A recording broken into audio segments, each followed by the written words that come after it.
नमस्कार दोस्तों, BCR news में आपका स्वागत है। मैं हूं आपका होस्ट एंड दोस्त अजय शास्त्री। जी हां दोस्तों, जैसे कि आप सभी जानते हैं कि बीसीआर न्यूज़ आपको ताज़ा तरीन खबरें देता रहता है और जो अपडेट होती है, जो भी लेटेस्ट न्यूज़ होती है, वो आप तक पहुंचाता है। जी हां दोस्तों, आज हम बात करेंगे किसान का जो ये मुद्दा चल रहा है, इसको लेकर के किसान आंदोलन के मुद्दे को लेकर के हम आपसे बात करेंगे कि इसको कितना फ़ायदा है और जो अभी फ़िलहाल जो कानून बना है किसानों के लिए, जो कृषि कानून बना है, इससे किसानों को क्या फ़ायदा होने वाला है और क्या नुकसान होने वाला है, वो आइए आज हम आपको दिखाते हैं कि किस तरीके से किसान भाइयों को इसका फ़ायदा मिलेगा।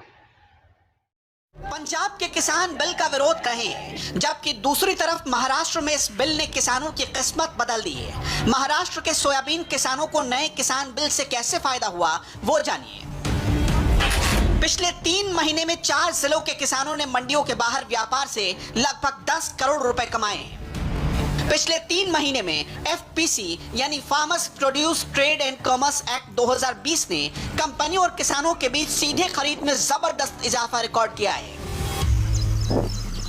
महाराष्ट्र के मराठवाड़ा में 19 किसान संगठनों ने मंडी से बाहर अपनी 2693.58 टन फसल बेची, यानी डायरेक्ट खरीदारों को।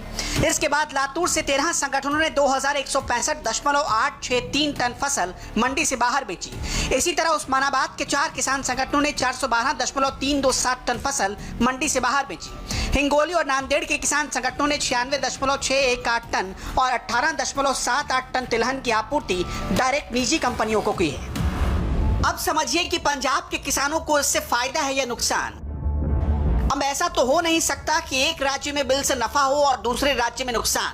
पंजाब से आए किसान सरकार को किसान विरोधी बता रहे हैं। ऐसे में सरकार ने कुछ खास आंकड़े जारी किए। सरकार ने मौजूदा खरीफ के सीजन के दौरान 19% ज्यादा धान खरीदा। 60,000 करोड़ में 318 लाख टन धान की खरीद हुई, जिसमें अकेले पंजाब से 202.77 लाख टन की धान सरकार ने खरीदी, जो कुल खरीद का 63.76% है। धान की खरीद एमएसपी यानी न्यूनतम समर्थन मूल्य पर ही हुई है। किसानों के बीच एक अफवाह जबरदस्त उड़ाई जा रही है कि सरकार एमएसपी को खत्म करने वाली है या कुछ वक्त के बाद एमएसपी का सिस्टम धीरे धीरे खत्म कर दिया जाएगा। मौजूदा सरकार को किसान विरोधी बताया जा रहा है, जबकि मोदी सरकार के आंकड़े बता रहे हैं एमएसपी को सबसे ज्यादा मजबूत इस सरकार ने ही बनाया है। ऐसा नहीं है कि पहले किसान और कंपनियों के बीच व्यापार नहीं होता था। जैसे मैकडोनाल्ड किसानों से खास साइज और शेप के टमाटर उगवाता था, इसका बकायदा कॉन्ट्रैक्ट भी होता था, लेकिन इसमें दोनों पार्टी मंडी को टैक्स देती थी और बिचौलियों का रोल बहुत ज्यादा था। नए कानून से किसान सीधे कंपनी से डील कर सकता है। इससे क्या फायदा होगा वो भी समझिए। जैसे कंपनी और किसान के बीच 50 रुपए किलो के हिसाब से प्याज का सौदा होता है और अगर बाद में प्याज की कीमत 20 रुपए भी हो जाती है तो भी कंपनी को 50 रुपए के हिसाब से खरीद करनी होगी। एक डर फैलाया जा रहा है कि कंपनियों के पास लीगल टीम होती है, वो ताकतवर होती है और किसान कमजोर। कहीं ऐसे में कंपनी कॉन्ट्रैक्ट बीच में खत्म ना कर दे या तय रकम नहीं दे तो किसान क्या करेगा? इसका जवाब खुद प्रधानमंत्री मोदी दे चुके हैं। काफी विचार विमर्श के बाद भारत की संसद ने कृषि सुधारों को कानूनी स्वरूप दिया।